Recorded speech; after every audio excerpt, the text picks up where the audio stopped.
अजमेर की सरजमी पर जब ख्वाजा गरीब नवाज रहमतुल्लाह अलैह का नाम और करिश्मे थे, वहाँ का एक गवर्नर हुक्मरान उनसे दुश्मनी रखने लगा। उसके दिल में तकब्बुर और नफरत इतनी भर चुकी थी कि वह हर रोज ख्वाजा साहब के खिलाफ नई नई चालें चलता। वह सोचता था कि अगर ख्वाजा साहब का रुतबा बढ़ गया तो उसकी सत्ता और रुतबा कम हो जाएगा।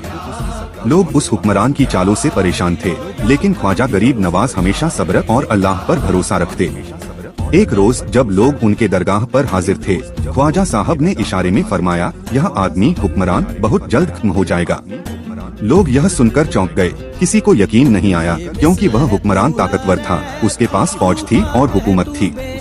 लेकिन अल्लाह के वली दोस्त की ज़बान से निकली हुई बात कभी खाली नहीं जाती। कुछ ही दिनों बाद वही गवर्नर शिकार के लिए निकला। घमंड और घमासान में वह अपने घोड़े पर सवार था। अचानक उसका घोड़ा बेकाबू हो गया और वह ऊंचे पहाड़ जैसी चट्टान से गिर पड़ा। गिरने की चोट इतनी गहरी थी कि उसी वक्त उसकी मौत हो गई। जब यह खबर अजमेर पहुंची तो लोग हैरत में रह गए। सबने कहा, वाकई ख्वाजा गरीब नवाज की बात अल्लाह के हुक्म से पूरी होती है। इस हादसे के बाद उस वक्त की जनता ने और भी यकीन कर लिया कि ख्वाजा साहब अल्लाह के सच्चे वली हैं और उनकी दुआएं कभी खाली नहीं जाती।